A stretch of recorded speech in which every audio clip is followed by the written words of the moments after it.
Ang sabi niya po sa amin, true calling po yun, hook up po ang tawag noon. Sabi niya sa amin na lahat kayo, ang gagawin nyo, iuntog nyo ang ulo nyo sa pader.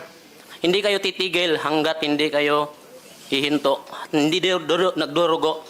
Tapos po, suntok namin yung kamay namin, hindi kami titigil hanggat hindi magdurugo. Tapos, mayroon pa nga ako mga katibayan dito, Madam Chair, na sa kamay ko, may mga papati dito sa ano ko, noo ko.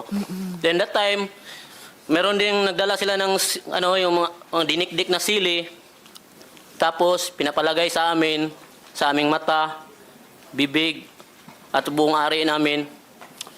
At pagkatapos nun, hindi namin alam kung anong mangyari sa amin. Sabi na lang sa sarili namin kasi faithful pa kami ni Kibuloy nun eh. Para sa ama to. Sabi na lang, sabi ng kasamaan ko sa isa doon, hindi na pala langit to, impyerno na pala to.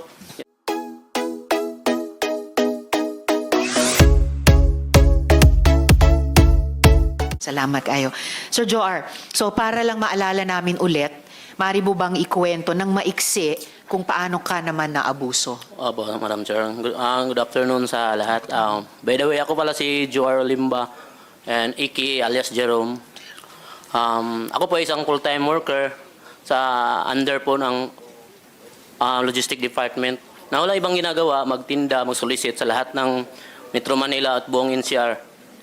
Ako po diniretso ko lang po kasi na ano ko na po ba, di ba? Apo. Yung ano na lang, nakaranas po ako ng karumal-dumal na sa loob ng compound ng Kingdom of Jesus Christ. Doon po sa Baliches, sa Oyo, Quezon City. Ako po ay nakaranas ng karumal-dumal na self-torture po na utos po ni Pastor Kibuloy. Sa kasalanan pong nanood lang po ako ng sine at saka nagka-girlfriend na tagalabas. Ang sabi niya po sa amin, true calling po yun, hook up po ang tawag noon. Sabi niya sa amin na lahat kayo, ang gagawin nyo, iuntog nyo ang ulo nyo sa pader. Hindi kayo titigil hanggat hindi kayo hihinto. Hindi nagdurugo. Tapos po, suntok namin yung kamay namin, hindi kami titigil hanggat hindi magdurugo. Tapos, mayroon pa nga ako mga katibayan dito, Madam Chair, na sa kamay ko, may mga papati dito sa noo ko. Then that time, meron ding nagdala sila ng yung mga dinikdik na sili.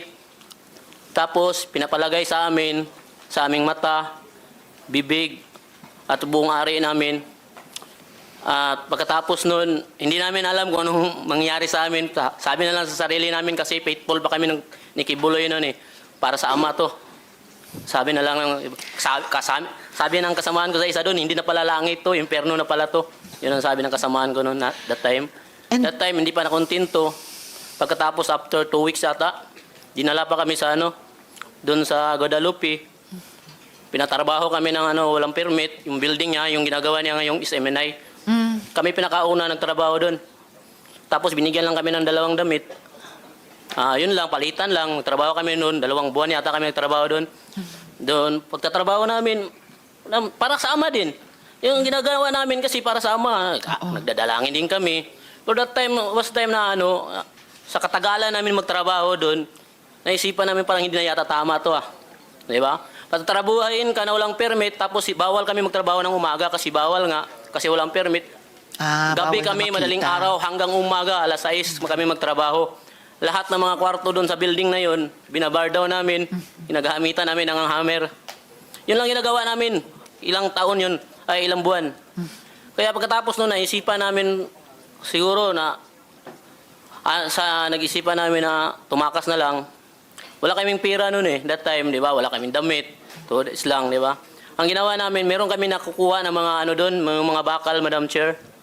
Mga bakal, tapos meron kaming doon kaibigan sa labas kasi hindi kami makalabas kasi meron kaming gwardiya, 2 may mga armado Mga armalite pa yung mga baril. Wow, long arms. Naka-uniform pa na task force, Davao, that time yun. Task Force Davao sa Guadalupe, sa Makati? Opo. Pagpanis din namin doon sa Oyo, meron din mga 2 armado din. May mga baril din. Hindi kami makalaban. Kaya para sa ama na lang yung ginagawa namin, yung punishment namin. Hindi ako makapaniwala yung ganun yung punishment namin At paano mo nakumpirma na si Kibuloy mismo ang nagpapayag or nagpagawa ng ganong torture sa inyo, yung paguntog ng ulo, pagsuntok ng kamay, paglagay ng ng sili sa Oo. sensitibong parte Siya po ng talaga katawan. nagsabi kasi that time nasa Amerika siya noon. Kapag kasi that time noon, ano yun, MOB, month of blessing niya noon eh. Maha. Tapos lumit yata yung kita, kaya galit na galit siya. Kahit minor lang yung kasalanan namin, yun na yung for the first, hindi kami kapaniwala, yun yung sinabi niya na bakit ganun yung punishment namin. Kasi kadalasan yung punishment namin, ano lang eh, yung sinasabi natin, yung fasting lang, or di, palo sa puwit, di ba? Hindi, naisip namin para naman to fraternity, di ba? Pag ganun. That time, tinawag kami lahat, pinaakyat kami sa taas. Lahat ng may mga kasalanan, Madam Chair, pinaharap doon sa sa altar. Tapos tumawag si Kibuloy through calling, hook up, tapos yung cellphone tawag siya, tapos kinokonek sa speaker para marinig namin lahat. Tapos binabanggit nila yung lahat ng mga kasalanan namin isa-isa. May naglalaro lang ng Dota. Ang sa akin noon, nanligaw lang ako tapos nanood ng sine. Samantala sila, nanonood pala sila ng sine sa Amerika every day. Di ba? Sabi ni Ate Gingging. Oo. So, narinig nyo talaga siya, yung boses niya na Oo. mag-utos ng Palagi ganyang yan, mga Madam Chair, kasi torture. hindi na bago palagi. Kasi palagi din ako na-hook up niya dati see. kapag nakakasuntok ako ng guard sa mall, kapag nagtitinda ako, kasi nagagalit ako eh. Nagagalit ako sa mall kapag nahuhuli ako tapos sasabihin ng guard, kibulo yan, siyempre. Magpakamatayan kami para sa kanya, di ba? Ihanda namin, buwis namin ng buhay para sa kanya. Ayaw namin, kasi yun ang utos namin, hindi dapat si Kibuloy. Hindi siya masali sa anong ginagawa namin na paghahanap ng pera. Di ba? At tama ba, Sir Joar, yung balita namin na pagkatapos lumabas yung video testimony mo nung sa nakaraang hearing, ay kinasing yung maliit mong karinderya? Opo, meron kasi, tinanong ko po yung may-ari ng, hindi to kasi pagkatapos, hindi na ako umuwi doon kasi natakot na ako eh. Tinawagan ko yun ng yung may-ari ng inaupahan ko doon sa karinderya ko. Sabi sa akin, huwag ka muna umuwi dito kasi mayroong mga tao dito nagpipicture. Tapos naghahanap saan daw ako. Kaya hindi na ako umuwi. So, Yun lang, takot hinanap na ka ako. by name? Oo, yun lang. Okay. Pero hindi ko naman sabi kung sila yun. Okay. Okay. Salamat kayo. Thank you Salamat, po, Madam Sir Chair. Joar.